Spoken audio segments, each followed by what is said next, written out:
Welcome to the Broke Book Girls podcast.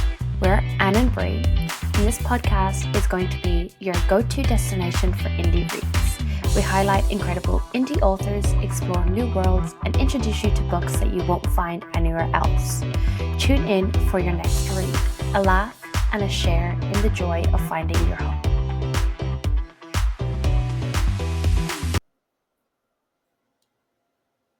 Completely. Okay, now.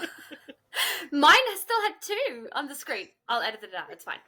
Hello and welcome to the Broke Book Girls podcast, your go-to destination for indie reads. The podcast that is good for the soul but bad for your TBR. Today we're talking to a very special someone who's been here before, and we love her in this house. But before we get into that, let's get straight into this episode, starting with our current reads. What are you currently reading, Bree? I am reading the exact same book that I was reading last time because I have read nothing this week. Nothing has changed. My reading progress hasn't changed.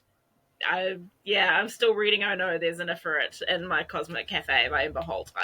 Nothing has changed. I'm currently reading Veridale by Maria Montoya and Grace Pearson. This is book 2 of a duet. This is the sequel to Xanterra that I talked about in a couple of episodes ago, about the world where these guardians have taken over and they're kind of like in this dystopian world, and there's a monster on the outside world. She kind of has this mind to mind connection with this werewolf, and we're kind of on this journey of them trying to save the rest of the people after she kind of ends up where she ends up at the end of book 1. So, Celia, what are you currently reading? I am terrible and cannot multitask, and so I have not read anything in a really, really long time. But the last thing I was reading that I'm very eager to get back to is The Academy of the Dead by Vermilion H. Bain. She's I forget where in the US she is, but she's an American indie author, and I met her, met is a strong word. We got into contact when I was first starting out, and I read her debut, The Fae Hotel, and when she started promoting the Academy of the Dead, which is a necromancers and witches, and it's a bit spookier than the first one, which has been really, really nice. A little bit darker. The first one was quite wholesome. They're standalones, but like within the same universe, and a few crossover characters, and has been really, really fun to continue reading her work. So I'm very eager once I get a few minutes that's fair. To myself. I think we're all going through it at the moment, so it's a bit of a struggle. Nice. Alrighty. Yeah. Like, I just can't do that the days. Alrighty, so today we're joined by the wonderful Celia Ralk, the woman we can never shut up about on this podcast. So Celia, please introduce yourself. Hi. I am a indie author with almost complete trilogy, which is insane. I write dark elemental fantasy at the moment. I have a somewhat reputation, I think, for just being mean, I think. Pain. By the time this podcast comes out, everyone will be suffering, so it's fine. You know what? I enjoy that. Hell yeah. I have found more and more, like, those comments come in, and I'm like, I like that this is my reputation. I like that this is how I've been categorized. I love that. Yeah, I was just scrolling through the reviews on Goodreads for Rumours today, and I was just like, oh, yep, pain, crying, sobbing, and I'm like, there we go. Everyone's feeling the pain we were feeling like months ago. The accuracy. Yeah. It's so nice now to see other people suffering. I like that it's consistent too. Like, you don't have one person that's gone, oh, this has been absolutely devastating and heartbreaking and it's ruined me completely. And then someone else has gone, it's all right. Yeah. Do you know what I mean? Like, it's very across the board. That's nice too. Oh, yeah. I still haven't written my full review because I'm still traumatized. Yeah. And then rereading it, I was re-traumatized. I was sitting there going, I don't know how to fit it, like to write my Three review words. without Fuck you, Celia. like, actually crying again. That's Yeah. You're gonna be in so much. You're gonna be in a world of pain. yeah. You know what though? I started this series wanting something like that's the book I wanted. I wanted to find something that was gonna absolutely fucking wreck me. Yeah. And I just couldn't find something that hit quite right.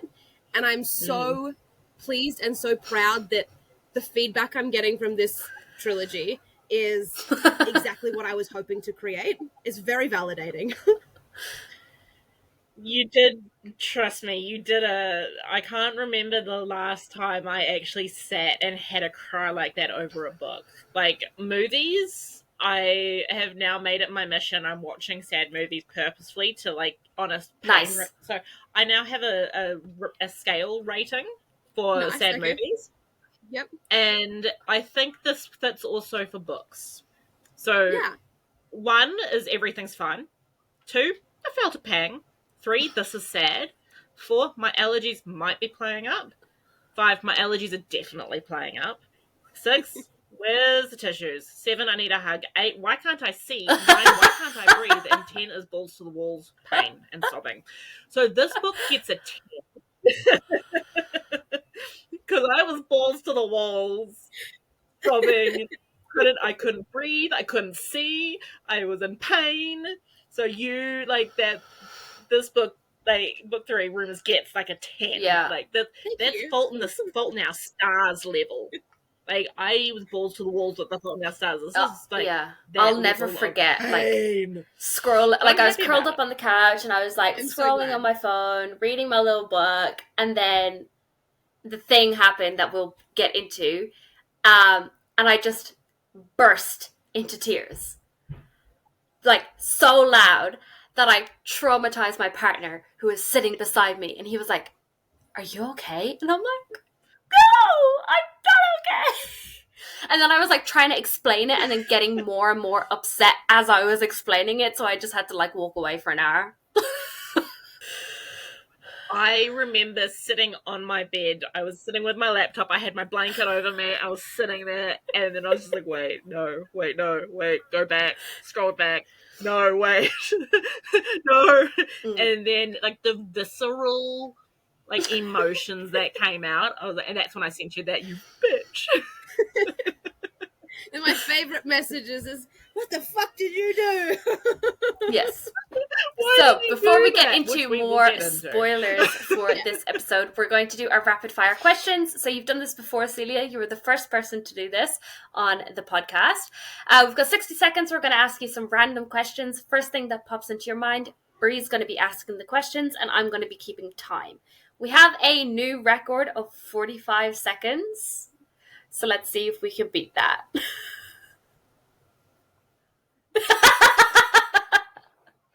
I'm not going to. Last time I got stuck on the when first Vanessa question did, last time. well, they're in a different order this time. Oh, fabulous. Okay. Great. Alrighty. Wait, Are no. we ready? All right. 3, 2, Oh, hell yeah. 1, Yeah. go. Cats or dogs? Dogs. Kindle or physical? Physical. Villain or hero? Villain. Favorite book? Oh, this is what stumped me last time. I don't know. Can I pass? I've got a whole Favorite food? Favorite food? Oh, garlic bread. Spice or no spice in books? Spice. Sweet or savory? Savory. Romance or thriller? Oh, like right in the middle, I reckon. Comedy or mystery? Mystery. Morning or 15 night? seconds. Nighttime. Lots of garlic or not lots of garlic? Lots of garlic. Iced or hot drink? Iced. Movies or TV? TV. Call or text? Oh, 1 second to spare. City or country? Country. Back to favorite book. And like you Again, knew. Favorite book. Oh, hang on a second. I remember this. And I knew which one was gonna get me up. I'm terrible. And you know what? People will say, "Oh, what's your favorite movie? What's your favorite book? What's your favorite this? Whatever." And the category is so broad, and I'm like, "Shit, I have no brain cells. Yeah. Let alone an answer for you." Yeah, like when we're preparing for our solo episodes that we don't have an interview, and we're like, oh, let's do like vampire book recs or enemies to lovers book recs, and then we go to like do these book recommendations, and then it's like, what is reading? And no, empty, head empty. Yeah, there's nothing left. It's all gone. I had a bright idea, and then it fizzled. Yep. Yeah, 100%. In those instances, we have a smooth brain. There is no thoughts. All thoughts. Alrighty. So if you haven't guessed already what this episode is, this is a full spoiler episode where we're going to be talking about Celia's latest release. By the time this episode goes out, Rumours will have been released. So we're going to get into some nitty-gritty questions, ask the hard questions. So if you haven't read Rumours yet, we highly suggest that you do. But please, go away. We don't want to spoil the book for you. And come back to this episode when you've read it. Come back. Yeah. Go read it. And later. As soon as you've finished, send Celia a what the fuck message and then listen to this episode to get your answers. The what the fuck question. The what the fuck. It's coming. People will send messages in and I'll go, it's okay. Follow the link, you'll get your answers. Just do a little chain. You get your answers here. Everything's fine. Yeah. Here's your tissues, everyone. I've got your tissues. Oh. Anne? Where'd she go? I don't know. Anne, come back. While we wait for Anne to come back with technical difficulties, I have to say, I completely forgot how Australian you sound.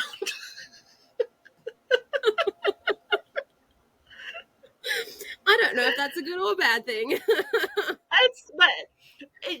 It's just you, so it's okay. Like it's fine. But it's like because I just get like every time I hear an Australian accent, I just go, "Fuck you!" Like you're an Aussie. Yeah. It's just kind of like it's because it's not something that you're hearing every second, every day. Like I'm surrounded by them, and then it's just all of a sudden you're in a conversation with someone that sounds very much Australian. Like shit. I mean, I listen to my siblings. So my 4 siblings sound really Aussie. Like even the youngest one who says only a couple of words, and I sit there going, "Damn! Like you two are half Kiwi. Like you need to come to New Zealand and sound like Kiwis. Like let's bring that out a little bit." Welcome back, Anne. Thank you. I don't know what happened. My camera just decided to turn off. Can you hear me? Yeah. Yes. Okay, cool. I don't know what happened. Yeah, my camera just decided it was like, no, not today, Satan. So, yeah. Hey, okay. Someone's got to have technical difficulties. We're back. It happens every episode. So, I think that's enough time for people to realize that this is going to be a spoiler episode. So, Bree, do you want to start us off with your questions? So, Celia, how are you feeling with the release of Book 3 and the final in the trilogy? I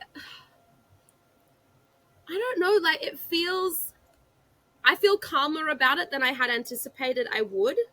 Like in the back of my mind, it's very like there's relief and there's a little bit of sadness, and I'm like I don't want to let go of these characters yet, and this is what I started with, and I spent so long creating anything before I ever put words to paper or, fingers to keyboard or whatever.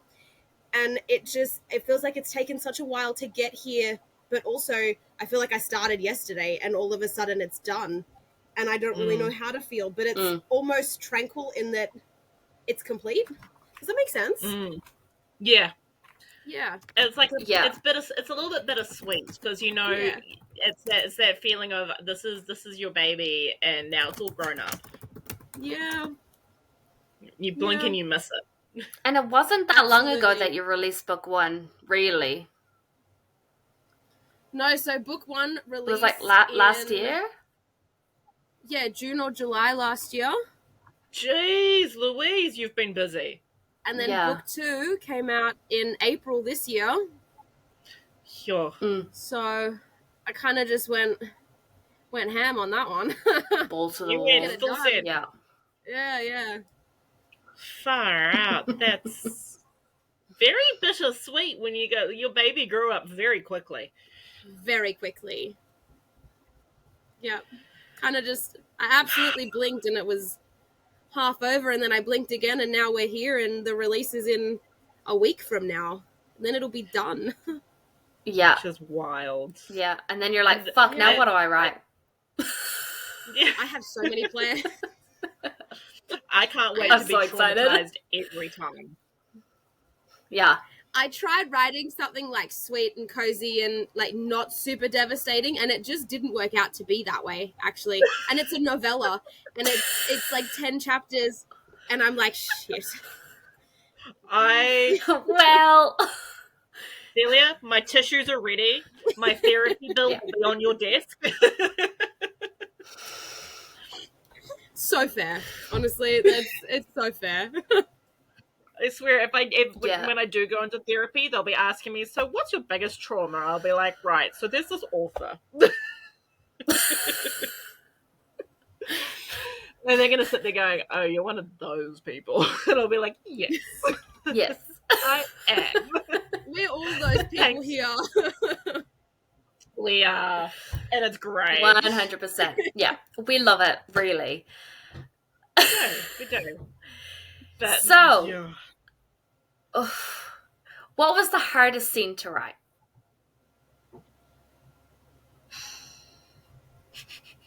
You know what? Like, last spoiler warning, because I'm going to get specific.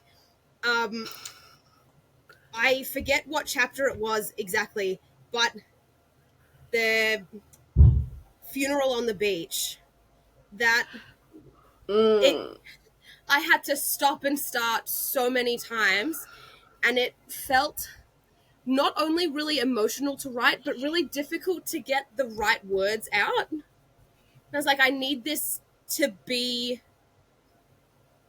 it needs to feel as painful as a real one would, but it also needs to be concise and feel impactful.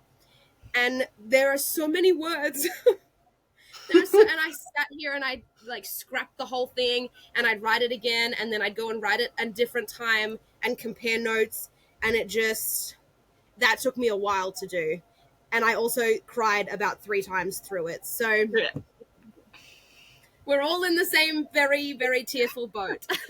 Bree is crying already.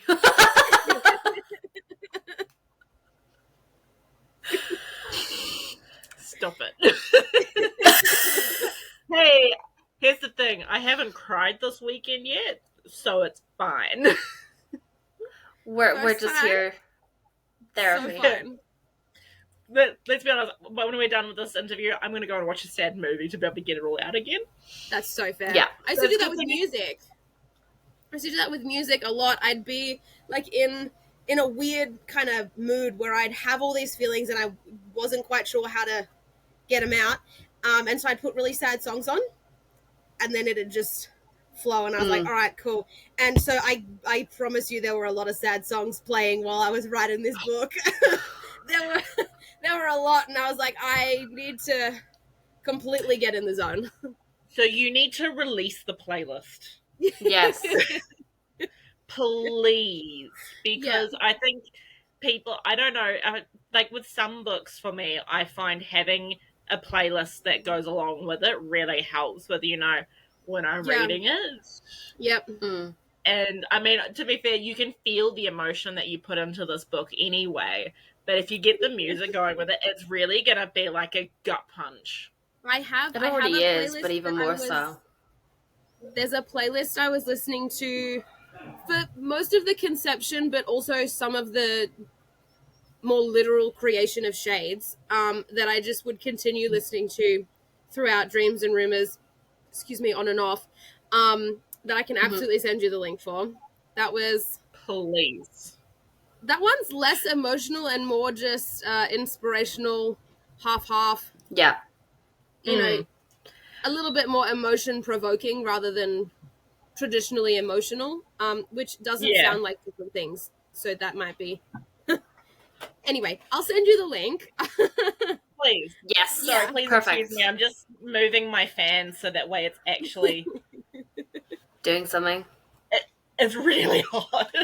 I am dying. Yeah. Um I've never actually listened to a playlist while reading a book. I just normally like if I'm in a mood at work, I'll just put a playlist on and it's like, oh, I feel like this book. Maybe I'll see if there's someone has a playlist for this book and then I'll like listen to it and then kind of get in the feels of the book. I just love seeing kind of like the process of how authors do that. I will like if I'm reading a particular book and like I'm like okay I really need to knuckle down and read this like it needs to like be done. I will find a playlist that someone's made that's associated with that book and I'll put it Mm, on and I'll have that playing and that way I really do lock into the book and I'm not yeah. distracted by anything else. I've got my background noise, I've got my book, and then I can really that's when I really lock in. I don't do it all the time. It's only with like certain books, and I have to be in a certain mood to have the music. But I will do it sometimes. Mm. Wow, this is not going anywhere You at are like all. the queen of binging books in like Yeah, short periods of time. I go. I'm so sorry. I'm dying. It's really hot. Comfort first. my, my room gets all day sun. Yeah. So I Yeah. get morning sun and nighttime sun, and Oh. guys, I'm not built for summer. I'm like a hobbit. I'm built for comfort, and this is not it. Um, yeah, and when I do sit down and I binge books, because I will do that. Like you will see me all of a sudden go, yeah. So I started this book and I finished it 3 hours later. Generally, that's because I have a playlist going as well, and that's when I will lock in. I did that with Butcher and Blackbird. I found a playlist that was associated with that, and I'll just find something that I'll be like, ah, yes, battle music. It's battle time, bitches, and that's what I love that. it's battle time, bitches. Not bad.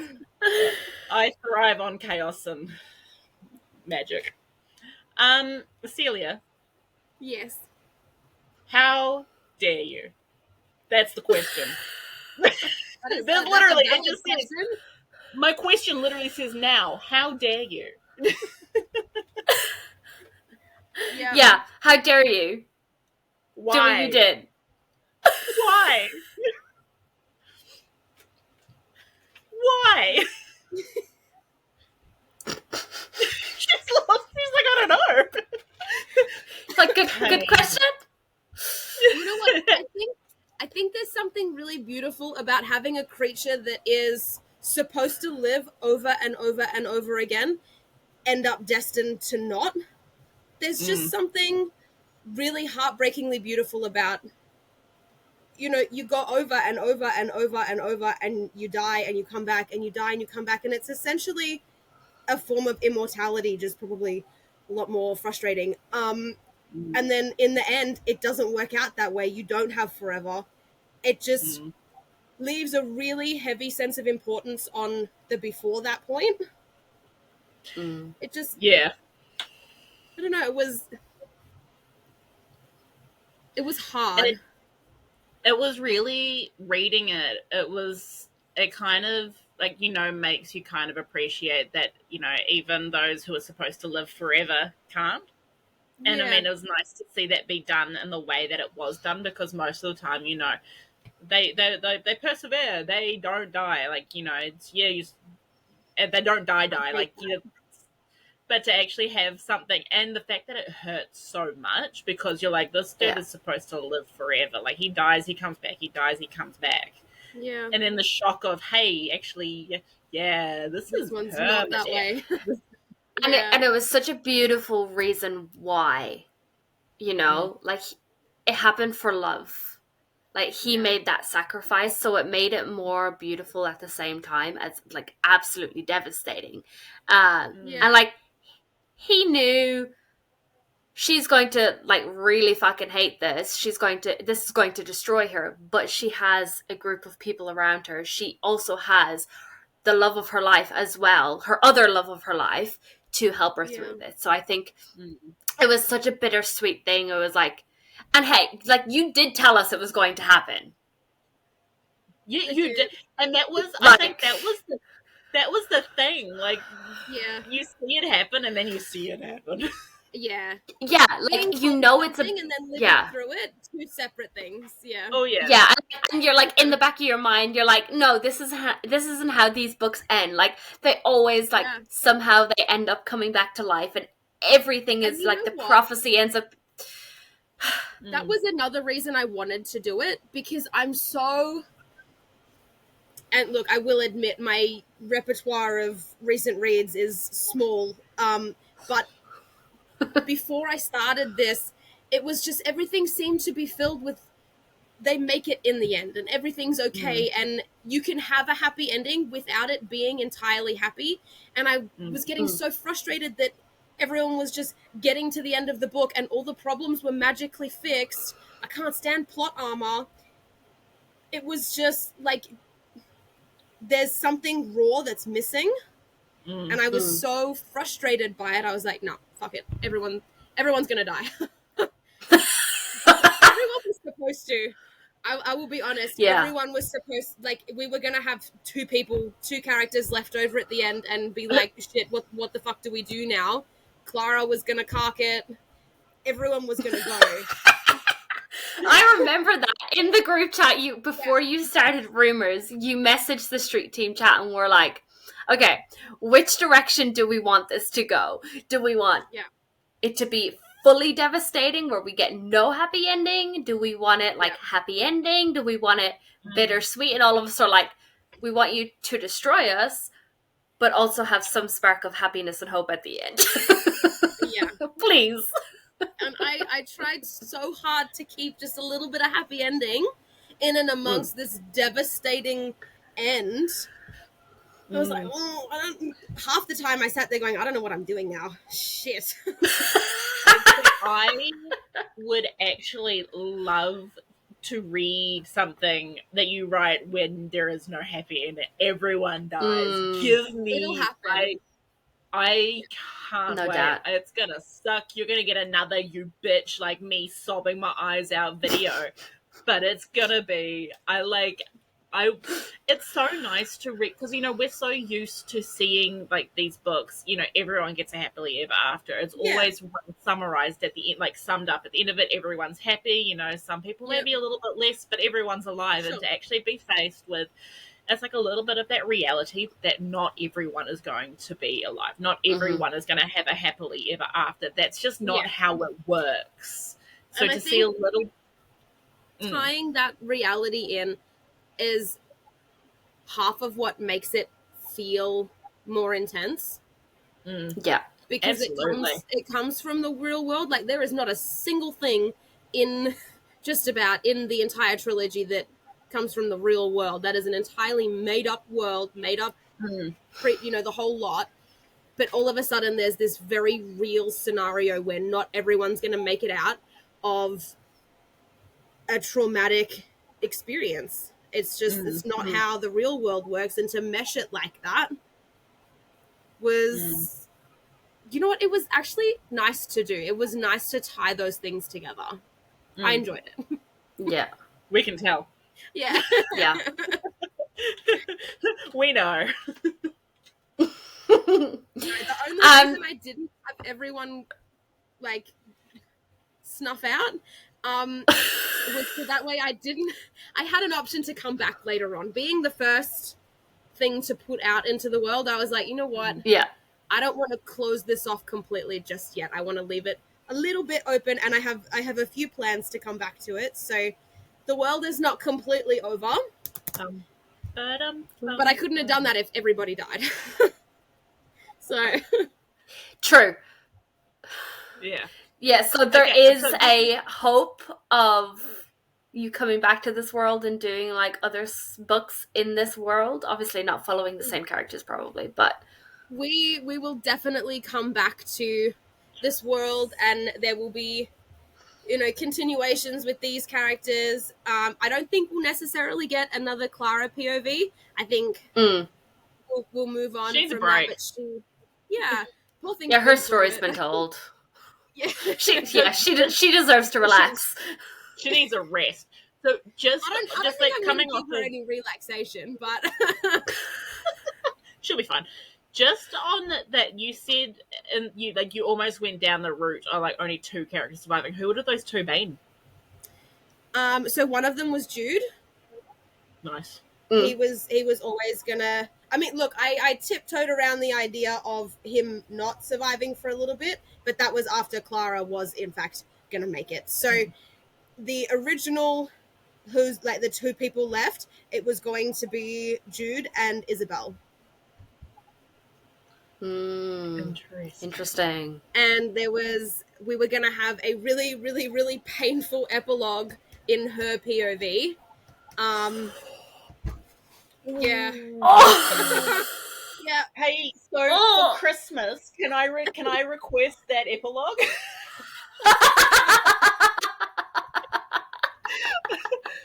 I will take that as my Christmas present. Thanks. Deal.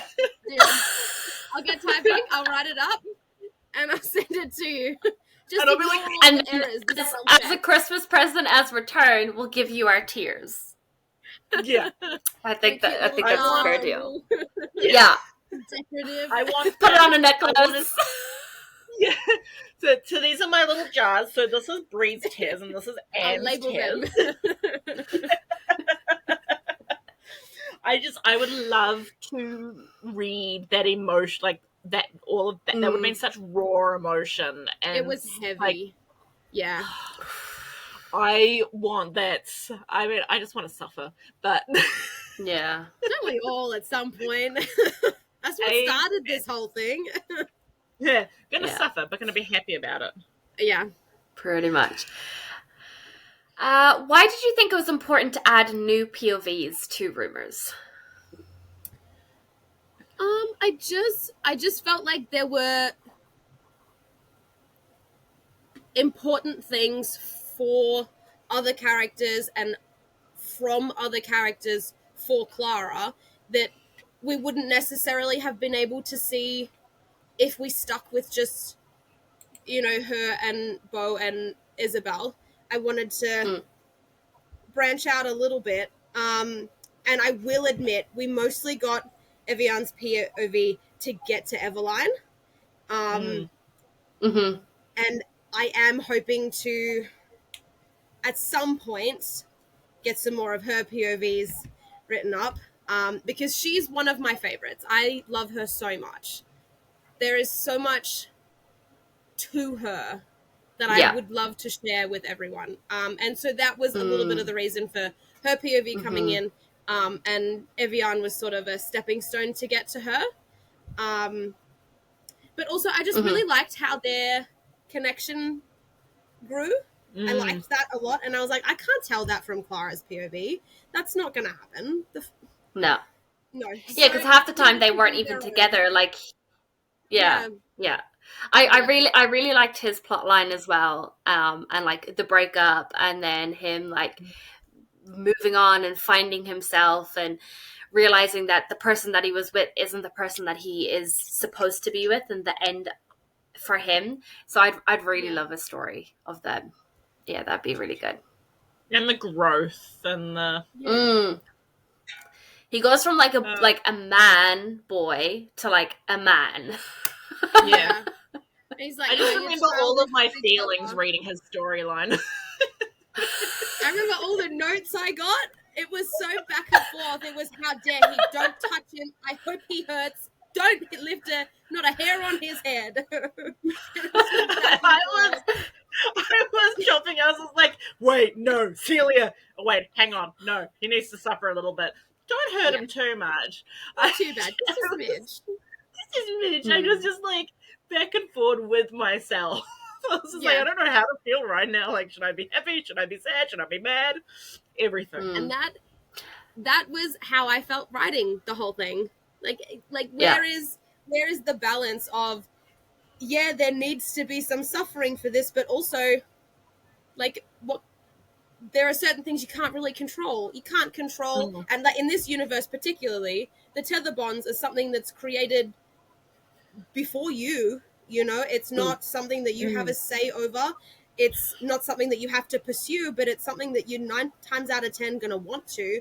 And he subconsciously, not necessarily consciously, but at some level, he realized Seren wasn't it for him, which meant that he wasn't it for her. And he cared about her enough, and on some level did love her enough to go, I need to step away, not only for me, selfishly, but for you. There's someone else for you as well. Do you know what I mean? Yeah. Absolutely. So, and I think that shows a bit of reality as well, like that, like the person that you fall in love with for the first time might not be the person that you end up being with for the rest of your life. Like, yes, we don't have fated mates or whatever here in the real world, but it's also really realistic that yes, sometimes you end up in a relationship that just doesn't work out and you move on from it and find the person that like is worth your time. And absolutely. Yeah. I just so many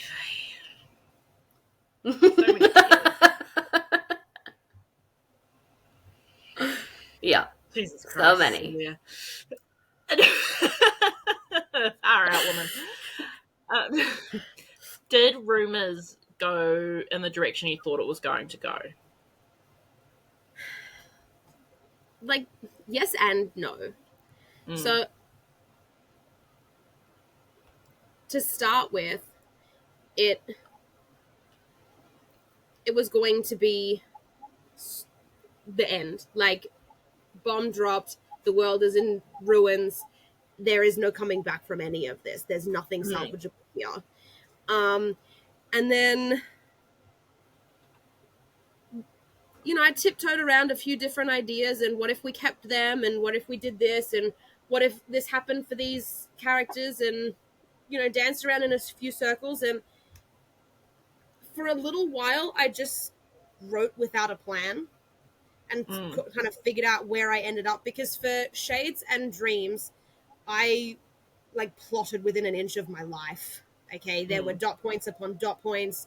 Every chapter had been draft zero written, and I was just filling in blanks and rewriting and whatnot. And it was a lot more intense planning had been done for those two as opposed to this. So I knew essentially what the main points were, and I knew how I wanted the end to feel. But after sort of changing my mind on complete devastation, I just kind of had to wind it back and go, all right, we're just going to pants a little bit and see where we end up. And then from about the halfway mark, I knew what I was doing. But up until that point, it was very up in the air. I was like, I don't know. I didn't actually realize that Evian and Eveline were going to be a thing until, like, as I was writing the chapter where he came home. So he's coming home. He has got, you know, awful dreams on the ship, and, you know, that was supposed to be uncomfortable for him, but not because there was, you know, sort of reality and truth in it for him. It was supposed to be, that's not okay, that shouldn't be happening, I need to, like, step away. So at that point I was like, shit, okay, I feel like their reunion is not going to go as Seren wants it to, for sure. That's going to end a little differently. So there were definitely some points that sort of took on their own life a little bit, which was something I'd not quite experienced before. It was interesting. Yeah, I find it so interesting how different books need different ways of writing. So, like, or like just like different series or different authors work in different ways. So like as you said, book 1 and book 2 are plotted within an inch of their life, but then book 3 is just kind of like up in the air. We'll just see what things land, where things go, what things land, like what lands, etc., etc. So it's just so interesting because I've heard like as well with different authors, like they'll write one book and it'll be plotted completely, book 2 completely pantsed. I just authors' brains are so interesting. I think what helped with that was Dreams picked up the same point Shades ended. Like, it was mid-chapter. I wasn't gonna cut it there. I was supposed to sort of finish off that day, essentially. And then I was like, no, you know what? Right here is it. This is where it's gotta... We'll nip this one, and then I'll pick it up in the next book, and that'll be fine. So it didn't feel like I was writing a second book. It felt like I was just continuing the first. But Rumours starts a few months later. There's time in between, and nothing's really happened in between, but time has passed. So I can't just pick up exactly where we've stopped. I'm not continuing a sentence. I'm writing a new page. And it felt very strange. And I didn't really know what to do with myself for a long time.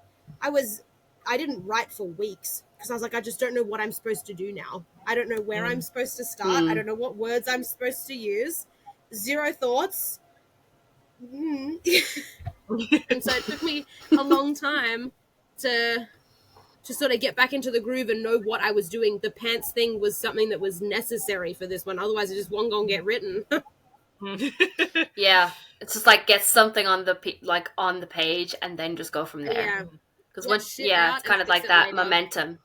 Yeah, absolutely. And then having to find your footing again, because it's only a couple of months between book 2 and book 3, but they're all a little bit older, a little bit wiser. Even though it's a couple of months, they've been through not a lot has happened yet, but they've still been through some things, and it's trying to figure out what part of their story they're at. Yeah. And it's the end of a trilogy, so you need to like start building up to that final scene and building up to answering all the questions that people have throughout the series, etc., etc. So like opening up a blank document and being like, well, I can only imagine how hard that was. I still have like dot points and stuff, things my editor picked up, and she's like, I'm surprised you didn't like do this instead. And I was like, oh shit, I forgot about that. I'm gonna have to answer that at some point. Oops. That's a later problem. That's a future me problem. Current me doesn't want to deal with it.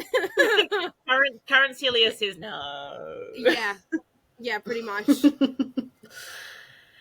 So what made you decide to move away from the utter devastation ending that you had?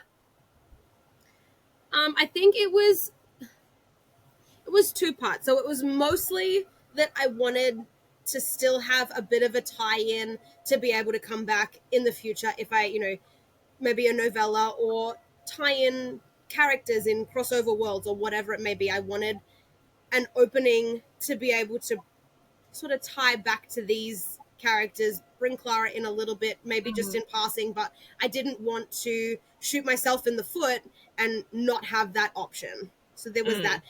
There was also a little bit of I felt bad for these characters. Like she has been through so much.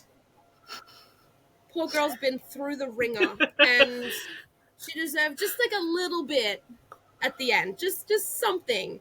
There was always going to be a lot of devastation for her and a heartbreak, and that was something that was non-negotiable for me. But I didn't feel like she deserved her entire world crashing all at once. It just a little bit less. I felt bad.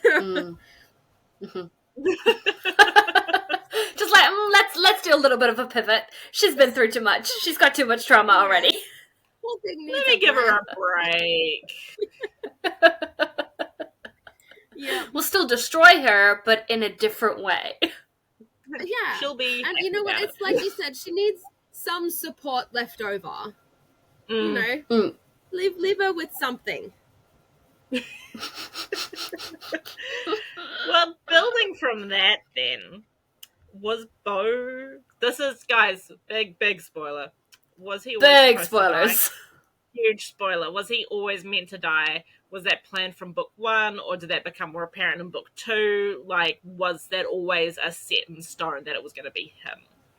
So, the very, very original Shades concept, when it was, I think its original title was Up in Flames, okay? That very original concept, he wasn't going to die. It was going to be a happily ever after, and they were going to ride off into the sunset, and everything was fine. When it moved from being a standalone happily ever after, the second it changed from that into a series, his time was numbered. No. Oh. You're like, oh, you're going to live, and now you're not. Actually, let me just... That's burn. Let's not. Oh. Damn. His days Our were... poor Phoenix. That was... that really... Like, because we saw it coming. Like, you told us. Like, it was there, and then it actually At the end of book 2. Yeah. And then you fucking doubled down. You were like, you didn't just double, you tripled down. You're like, right, KO. Yeah. Let me just really let you know that he is a goner. Yeah. There's no coming back And from this. Sucks. Like, yeah, like I knew it was going to happen. And then you're like, in the back of your mind, you're just kind of hoping. Like, oh, magically. Maybe. Yeah. And then you like get to the point where you're like, no, he's definitely dead. Definitely You're like, over. well. There is no coming back from this one. Yeah. I have thought of various other worlds in which he might still exist. So I had plans for a little novella that was more centered around Rin and, you know, underworld and afterlife and whatnot, where souls don't necessarily come and go straight away. Some of them hang around for a little while, and, you know, for a number of different reasons, whether it's they're just not ready, or they're waiting for something, or there's some further growth that needs to happen, or whatever it may be. I haven't necessarily scrapped the idea. I might bring it out, where he's there, and, you know, so's his father, and that was going to pose some interesting scenarios, and it was just something that I was playing with for a while. So that was kind of the reason I left his chapter in at the end, so that it wasn't like a harsh, that's it. It was more, this is just him stepping off into his next stage. So yeah, I might bring that out at some point. Hell yeah. Interesting. I have lots of plans. So many plans. And we are here for all of them. Always. Excellent. We're big Celia fans in this house. Group chats like Celia's Cult. Yeah, I think we mention you in like every episode. Yes. The Ralkers. Stop it, my ego is inflating.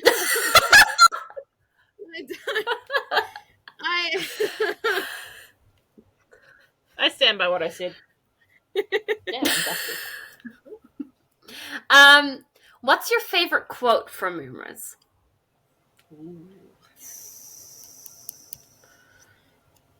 I don't know. The one that I remember the most is, well, here's to weddings, deaths, and marriages, I suppose. That one's just like a fun little line. And Jude standing, and how I pictured it when I wrote it was him just standing there going, well, I guess, okay, let's, because he's not been there for, you know, what's just happened, and then all of a sudden everyone's back. It's on now. Okay, he wasn't sure it was going to be, and his mother's there with some insane grin on her face because she's just been hunting, and that's not something that he particularly cares about. He's like, "You're insane. Okay, let's go get married, I guess." Yeah. So, I loved that so much. And you can just imagine him standing there going, cool. he's just, Right. what is... Yeah. And he's such a fun character. I love love him Jude so much. He's just, not only is he a fun character, he is just such a character. Like, his personality just shines. He was fun to write. He was just like a little bit of something playful to add in just about every scene he's in, whether it's a fun scene or not. It's just like a little ray of sunshine that, you know, is plodding along after everything. He was fun to write. Yeah, and he has like some great one-liners. Oh. Yeah. He's just walking behind everyone with the glitter going. Pretty much, yeah. Yeah. Sparkles, happy! Sparkle! I love him But so he'll also much. stand there and he'll go right into your face. Yeah. Hello. Yeah. Yep. Pull it out of his pocket. It's either glitter or lint, I'm not entirely sure. A bit of both. Yeah. Surprise, motherfucker! What was your favorite scene to write? Ooh.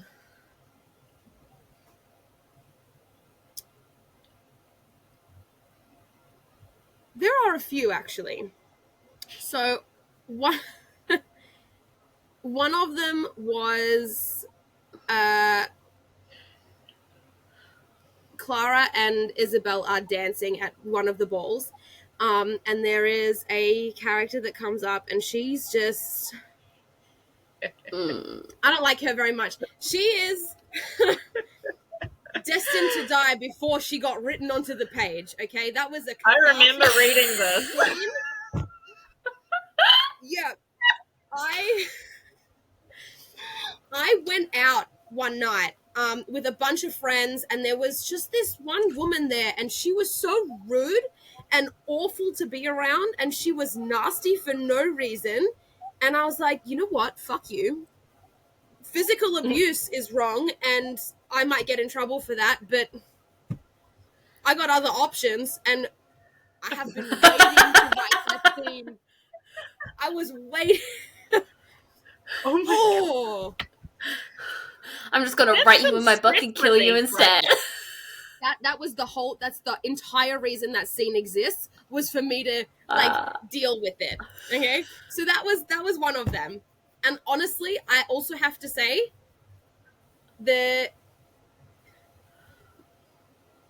immediately following the wedding, where, you know what, the wedding was really fun to write too. I enjoyed that. And we don't get enough weddings in fantasy books. Authors just kind of skip over it half the time. And I don't like that. I love weddings. We include it for, like, it's important. So that was really nice. And then immediately following the wedding, where everyone got to know each other just a little bit more closely, stick figures came in real handy for that. I still got the notes up on my shelf somewhere, and they honestly were very helpful, because I'm writing and one sentence is done, and then I go, hang on, where were they supposed to be? Where are their hands supposed to go? I don't know who's kneeling. Like, they were really handy. They came in very helpful. That your little diagram is still my favorite. Hilarious. Thing Yeah. Yeah. to this day. I'll frame it. Yes. I'll give away. Pre-orders, you get a stick figure drawing. Hand drawn every time. Celia, just photocopy it. Don't do more work than you have to. Just make it easier on yourself. Give the OG. I don't have a photocopier, so I don't have a I don't have a printer. I don't have a lot of things. You don't have AC? Jeez. That's I'm just relatable. I'm just like, I'm winging it at this point, you guys, honestly. Hanging on by a thread. But Yeah. yeah. Yeah, exactly. Oh god. So, speaking of stick figure drawings, how was Yeah. it to write a 5-person spicy scene? It took me a minute.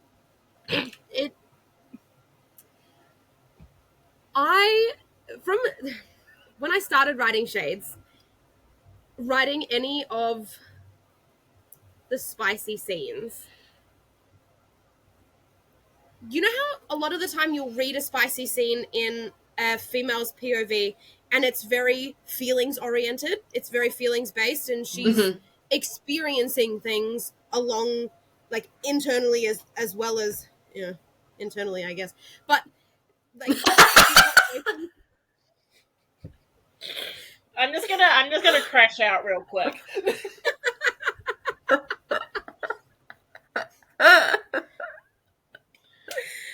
anyway, Celia. I Just so this is not a family friendly podcast. No. I struggled with that a lot because I was writing things more physically than emotionally, and in Shades that wasn't a problem because, like, it's just fuck buddies, that's it, that's all that was. And they were both on board with that, and it's fine. And then you move into Dreams and it's a little bit more emotional, and I second guessed every single scene that I wrote in Dreams, and I was like, I don't know whether this is this gonna cut it? I got no idea. I don't know. And then all of a sudden we started adding more people. There are more and more characters coming in, and I'm like, I have bitten off more than I can chew. And it took me a hot minute to write, and I was trying so hard to get the right balance of physical and emotional connection. And that's hard to do when you have 5 people involved. There is only so much emotional connection to go around. So yeah, it took me a while. I'm pleased with the end result. I have heard good things about the end result, so you know. But I've heard good things. I wrote it, but I've heard good things. I did really like that. Like, the 5 people aren't in a relationship. Like, there's a relationship here, there's a relationship here. Yeah. Like, well, 2 relationship, like, with Clara, Isabel, and Beau, it's like they're in a separate relationship with Clara. So that's like 2 relationships. But then we also have Jude and Hunter on the side as well. So it was definitely interesting. Like, they weren't all fucking each other. It was more of like, this person's over here doing this over here, but like watching each other, and I like that because you don't normally see that group activity. They've all got little bits and things that they enjoy, and it was both difficult to a point, and also really nice to include all of those things that they enjoyed individually into one group activity. Does that make sense? You know, we've got one that likes to be watched, one that's likes watching, and, you know, we've got these 2 on their own, and they are very gay and not interested in women, and she's definitely not interested in men, and it just somehow all of them came together, this little family unit that's been created, completely vulnerably and open, and, you know, it was nice. I also really loved the growth that Isabel had from, like, being like, I want nothing to do with men at all, to then being like, if Clara's involved, I can handle a bit of man. It was so good, and I loved it. And then, like, any man, it's like she can tolerate this one. One man. I loved their like friendship and their like little relationship on, like, just as we both love the same person, we need to get along for her. That relationship was really nice to watch and grow as well. I love that. That was really nice to write also. It was just such a wholesome addition to everything else that was going on. And I think there's one part in there where someone makes a comment about siblings or children. And Isabel goes, maybe it was Isabel, I'm not sure. Either Isabel or Bo makes a comment about, we don't do things with siblings that you apparently do. Like, it was a comment about, this is such a family dynamic. Also, don't pretend you're my brother. I've seen you naked. We've done things. That's weird. Yeah. But it was, do you know what I mean? That was a fun one. I forget what I wrote, but I made myself laugh with that one. You've done a good job when you make yourself laugh at your own writing. You know what? Half the time I'm sitting there like giggling and blushing to myself, and I'm grinning and all the rest of it, and I'm like, I'm just flirting with myself at this point. That's what it is. Like, flirting with your different personalities. Who needs a staff meeting when you can just have a mental orgy? Yeah, pretty much. Who needs a man? Right? Just fuck yourself.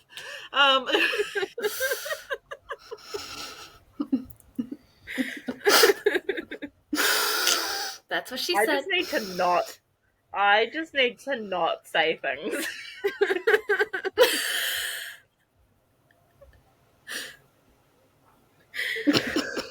Okay.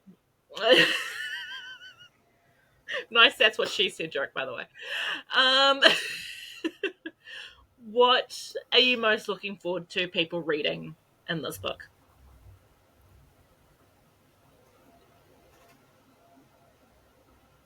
Besides all of it.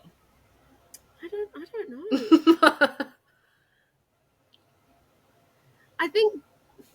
I don't think there's really anything in particular that I'm excited for people to read. I think it's just generally across the board, the growth of relationships and how the dynamics have changed from just the start to the end of this book, let alone from the start of Shades to now.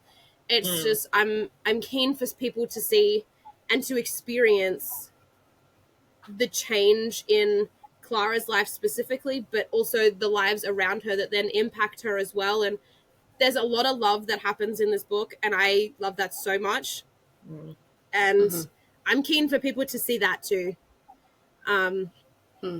Also, I am very keen for all the, devastated messages I get. I'm keen for people to go, what did you do? Why did you do that? What's wrong with you? There is so much wrong with me. So much. Therapists panic when they see your name on the books. You know what? I reckon I should collab with a therapist at some point. Discounted sessions. That would be great. Send out PR boxes with like a little coupon for like therapy. Business card, yes. QR codes for bookings. Add Celia to your booking name. Get 20% off. Yeah. Honestly, fill it. Goals. All right, my last question. What's next? That is a good question. I don't know what's coming next. I have a few things that I'm keen for. So I was supposed to write a novella for Secrets in the Pages signing next year in Bendigo. They have anthologies that are available. I'm not sure if they're available yet, but for pre-order potentially, I'm not sure. That needs to be fact-checked. But I was initially part of that team, and then I had to pull out. But the novella that I was going to write for that, I'm still tempted to put into words anyway. So that was a werewolf and a... See, this is the problem with trying to tell this thing, is I don't know what her title is, okay? So she's kind of like some sort of secret service, some sort of protective agent. There is an agency. It's sort of like FBI, supernatural-ish. I couldn't really tell you what her badge would say, right? But so we've got this person, ex-werewolf hunter, and the werewolf, and he is her target. Like, target sounds like the complete opposite of what she's trying to do. She's supposed to keep him safe. And there's a lot of history there, and there are lots of secrets. Obviously, that was the whole point of the novella, the anthology, Secrets in the Pages. It was a whole theme. I was very keen. So I'm considering still doing that, getting that one out. That was the 10 chapters that was supposed to be a cute little happily ever after romance that didn't end up that way. That's been plotted. So there's that. I have a Swan Lake retelling and a Swan Lake reimagining as well. I have a gender bent Sleeping Beauty reimagining, which is, I think about that one a lot. I'm very excited for that. There is also everybody died. A few people. Some of them do. I've got plans for a bunch of those like fairy tale retelling, reimagining, tie it all together. I love that so much. So I'm really keen for a few of those. But there are also some witch, thoughts going on and some other fae stuff. Probably more traditional fae as opposed to the current modern fae that we've got and the fae that I've written already. It probably moves towards the more traditional folklore-y type, a bit more Gaelic, things like that. So, yeah, I'm keen for that too. I have a duology in mind, so. Hell fucking yes! Yep. Okay, lots of plans. What are you doing here and not writing? Like, let's just end it right now. Hang on. Go. Hang on. Like, Let me just get my notepad out and we'll multitask. Girl, you already said you can't multitask. I can't. It's terrible. My husband makes fun of me for it. It's like, that's valid. I can't do it at all. That's fair. It's not. So that is all the questions that I have. Bree, do you have any more to ask? I have. No. No, for Bree it was how dare you. That's it. Yeah, that was my. It's the only one. It was my second question, and as I wrote it, I'm like, should I just stop right here? Should that just be my last question? We could just spin off from the whole one question. We can yarn all night about how fucking dare you. Yeah. But also, thanks. Pretty much. You're so welcome. Alrighty, so we have no more questions. So that means to end off this episode, we're going to talk about our spark of joy and plug of the week. Bree, what's your spark of joy? So my spark of joy, I found out earlier this week, as did the rest of the world, is that Stargate has been renewed for a new series. And I am so excited. Ooh. Stargate is like one of my favorite TV shows ever. And they've got all the original creators and writers coming in to do it. And I'm like... So, and they're doing it so it's good for it's not like a complete, like, they haven't forgotten the past, like, 25 years, like 27 years. So Stargate, the movie came out, I think, in 1997, and then the show came out in 1998. Hold on, let me just fact check myself. So the show started in 97. The movie was just before that. So Stargate is only a little bit older than me.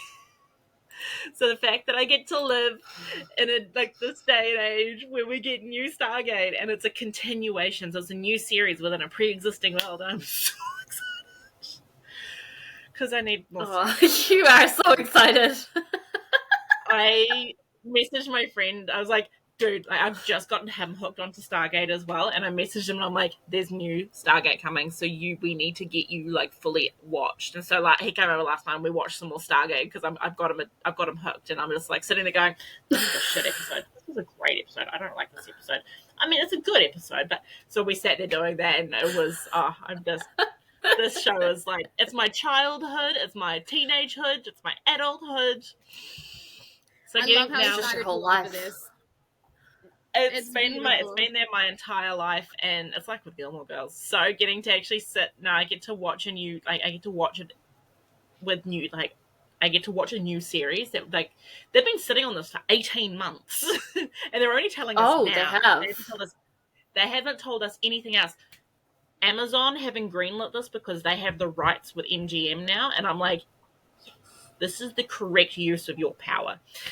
So anyway, that's my spark of joy. And what's yours? My spark of joy is that I got a new special edition of one of my favorite books to add to my shelves. So I've never really talked about this series because I read it a few years ago, but this is the Red Rising series by Pierce Brown. They've just released the 10-year anniversary edition, and I had to get it from the Grimoire bookshop in NZ. They do special edition books that they kind of like source from around the world, and I am in love. It's got this like gorgeous slipcase, it's got a poster on the inside, and I'm just so happy that it's on my shelf. And that was definitely a spark of joy to a very shit week. Celia, what's your spark of joy? You know what? Earlier today, my sister's getting married in January, and so we had her bachelorette shindig today at her place, and one of the activities was, like you do paint and sip and drink too much and, do paintings and whatever. There are videos that I've seen on TikTok where you've got the couple or the friends or whoever, and they've each got a canvas and they paint each other. And then, you flip it around at the end, and sometimes it goes really well, sometimes it goes horribly wrong, and it's hilarious. We did that today, and we painted her, and it was hilarious. It was so much fun. She painted her fiance instead, and that was also hilarious. It was such a fun thing to do, No, it was nice. Oh, I love that. It was very funny. Everyone laughed. It went really, really well. Oh, that is so cool. Yeah, that's such a fun thing. I have no artistic talent, so I could only imagine how some of them went. My best painting that I've ever done is currently hanging up downstairs in the kitchen. It's an egg. His name is Egbert. And we hung it up in there because the blue on the canvas matches the blue of the kitchen. So Egbert hangs out in the kitchen because he's an egg. And he's got a little smiley face. It's the best piece of artwork I have ever done. I feel like I would like to see the egg. It's of an egg. I'll send you a picture. You'll have to send us a picture. Absolutely, I will. I'll send a picture of the egg. I'll send it into the street team chat with like no context. No context. I'll be like, Egbert. That's it. And then I'll leave. I'll be like, I'm done. No comment from me, just Egbert. Yeah, beautiful. And everyone's going to be like, what the fuck? And I'll be like, perfect. Please do. I'll do it. I will do it right after we're finished. Excellent. Oh, God. See what you did there. And moving into our plug of the week, Bree, what do you plug this week? Stargate. Still on the Stargate. Love it. Do you want to give us like a premise? Like explain it for someone who's never watched it. So Stargate is a sci-fi show where basically they uncover this gate that connects, and there are a whole lot of gates throughout the entire galaxy, and you dial, it's got symbols around it, and you can dial, and it connects a wormhole between the different planets, and you can travel through it to a new planet, which is basically every time it's just Canada, but you don't know that because it's an entirely new planet. But it follows this team. There's 4 of them. Richard Dean Anderson, the original MacGyver. Yeah, he leads it up. There's 4 of them. They go on. They've got an alien with them. His name is Teal'c, played by Christopher Judge. And then they just go on adventures, and they have to defeat the big bad guys, who are the Goa'uld, which they're basically like parasites that live in the back of people's heads and control them. And they take, the Egyptian mythology kind of come to life. And Oh. one of the characters is an archaeologist. He's my favorite character, Daniel Jackson. And his theory was that, in like the show, is that the pyramids were landing pads for alien spaceships. And it turns out he was right. Um, because what else are you going to have pyramids for? But the show just follows them as they go on adventures and defeat the Goa'uld. And then we got a spin-off show, which was Stargate Atlantis, which I fucking love. It has Jason Momoa in it. Back before he got really big. And As in, then like, muscular? He was pretty muscular. He had like full. It was when he had his dreads, because he had dreads. Oh, yeah. So back then he had dreads, and he was a lot younger than he is now. I mean, it's the same with anyone. But it's just, yeah. And then Atlantis is based off in a completely different galaxy, and they can't get back home because it was a one-way trip because they had to dial an extra symbol. But it's my favorite show ever. I own it all on DVD. And I'm showing my friend, like, he's watching this for the first time, so I'm getting the joy that my parents got when Mum was like, hey, you should rewatch Stargate. And I'm like, I don't know what this is. And then I remembered it. And now I'm getting to watch him watch it for the first time, and I'm sitting there like, this is like the best day ever. Like, I'm getting so much joy out of just watching him watch this show. And it's like, what, for me, it's watching it with new eyes as well. Because I'm like, damn, like, and I know all the episodes that make me cry, and I know the episodes that I don't like. And I mean, there is no bad episodes in Stargate. The only Stargate I refuse to acknowledge is Stargate Universe, because that was no good. And it ended on a cliffhanger. And we don't know what happened to Eli, and it was very sad. I'm hoping that they do wrap it up. Sorry, I'm just going for it. No, I love how excited you are. It's so cute. Also, same, but like, as you're explaining this, I hadn't seen it until my husband put it on. We lived interstate a few years back, so we were, he'd put it on. He started the kids on MacGyver, and then we got through all of MacGyver, and then we watched it again. And my kids have a tendency to hyperfixate on certain things. At first, it was MacGyver. We moved on to Jackie Chan at one point, but once they'd watched all of MacGyver over and over, and I was like, okay, we got to put something else on. But he's the only one they want to watch, and they're like 18 months and 2 years old at that point. I'm like, okay, well, it's got to look like him at the very least. So we put on Stargate, and I only realized that that's what it was as you're explaining, like, the plot, and I'm like, shit, I think I've seen this. Oh, God. I know what you're talking about. And my kids And Richard Dean Anderson, it's really funny. In Stargate SG-1, Sam, who she's military, she's also the scientist, she actually does go, oh, we'll just MacGyver it. Like, they make a MacGyver joke. I love that so much. And then there's one point in the later seasons where, like, her and Jack are in the elevator, and Amanda Tapping, who plays Sam, was supposed to hum the MacGyver theme song, but she couldn't remember what it was, so she started humming the Stargate theme song instead. She's just like, I can't remember what it is. I'll just hum Stargate instead. And she's just I'm sitting there going, I can't wait for, like, to get to that point with Grayson, and I can sit there going, so she was supposed to do this theme song instead, and he's gonna be like mind blown. I love when like, you're so obsessed with something that you've got all of this, like, little insider knowledge that you just wait to, like, provide to someone as they're watching it. I love doing that as well. I'm exactly the same while watching Lord of the Rings. Yeah. And on my birthday, so we watched Lord of the Rings for my birthday, my friends and I, and it was a competition in Two Towers. There's a scene where Viggo Mortensen kicks the helmet and he actually breaks his toes. And because all of us are Lord of the Rings fans, it was a competition to see who was going to say it first. I said it first. It was also my birthday, so I had the right. Yeah.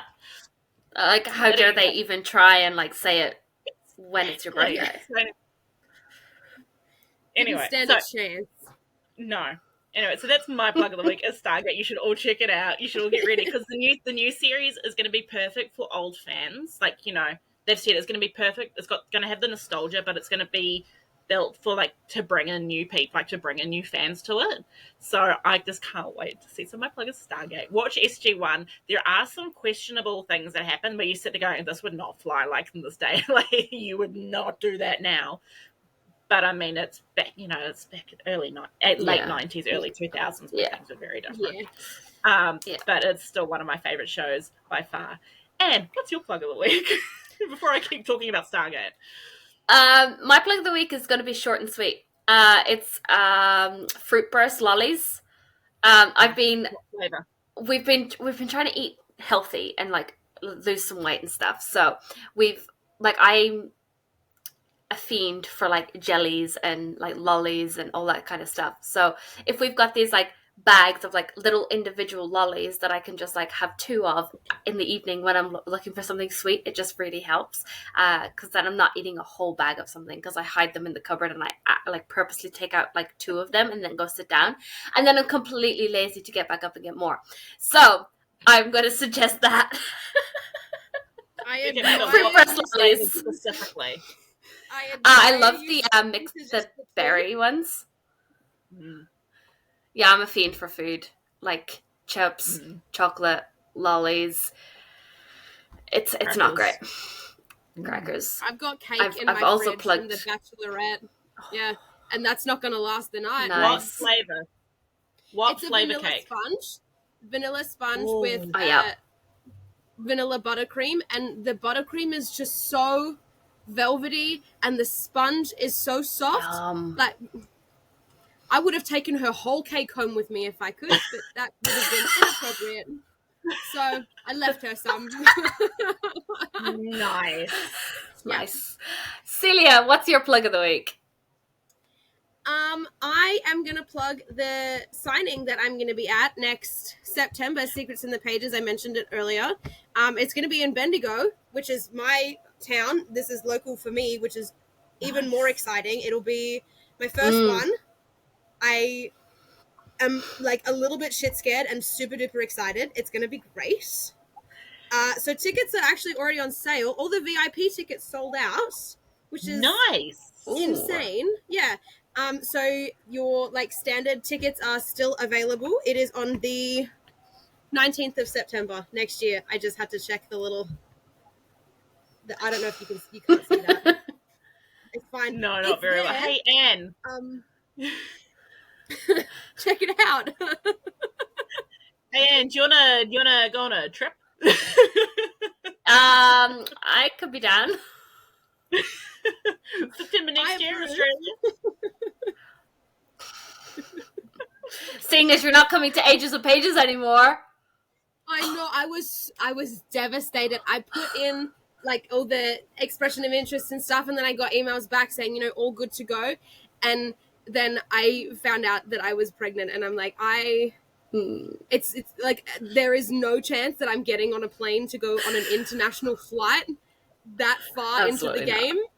No, definitely not. No, you have a completely valid reason not to come. It's I'm so frustrated though, because I really, really wanted to go. I was so excited. I was like, this is going to be so great. I'm going to go on a trip.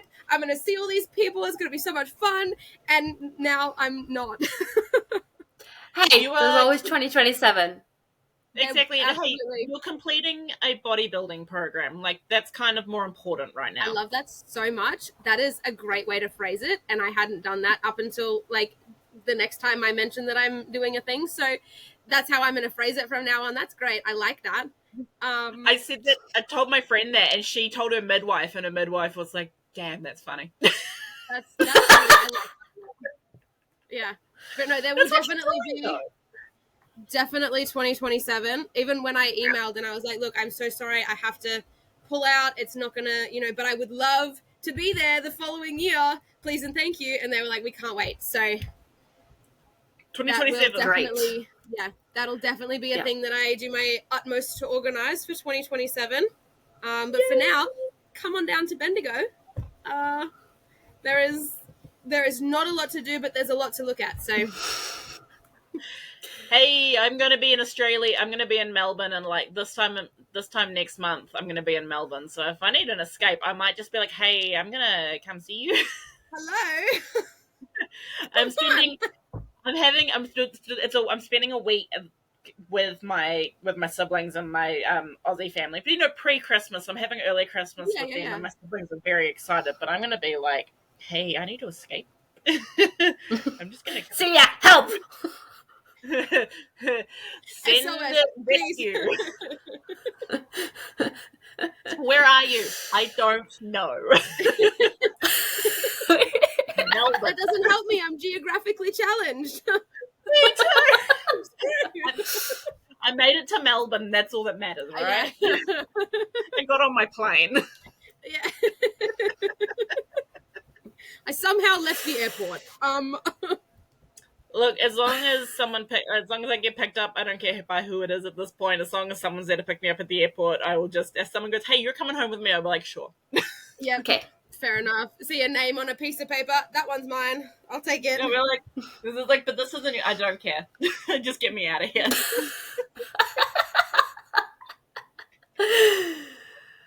Alrighty, so that is the end of our episode. Thank you so much for joining us today. Make sure to subscribe so we know you're here listening. We appreciate you spending time with us today and every single day that you listen. You can follow me at Runaway Irish Girl on all platforms. Where can they find you, Bree? You can find me at Cheese and Reads, just everywhere you want to find me. Celia? You will most definitely find me on Instagram at Celia Ralk .author. And my link tree is in that bio with everywhere else you can find me because I don't remember the other usernames.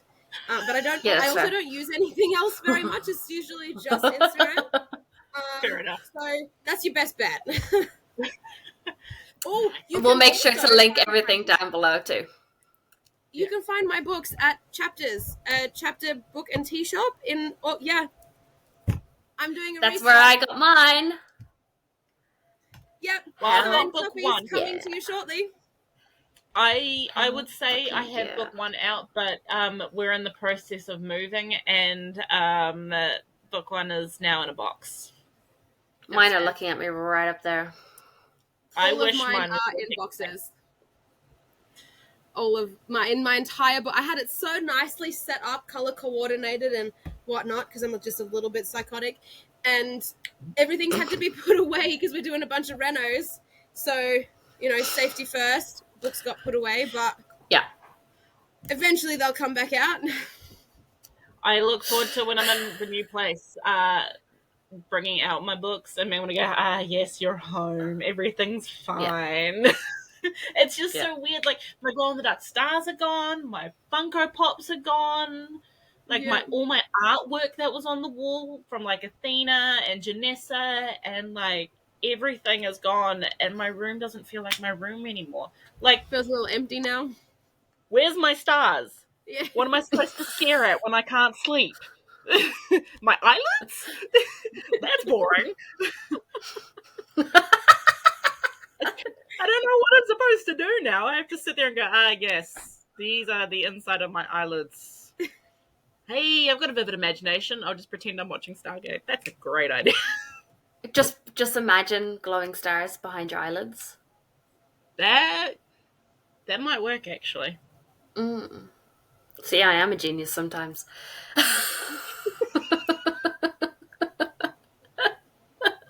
Yes, absolutely.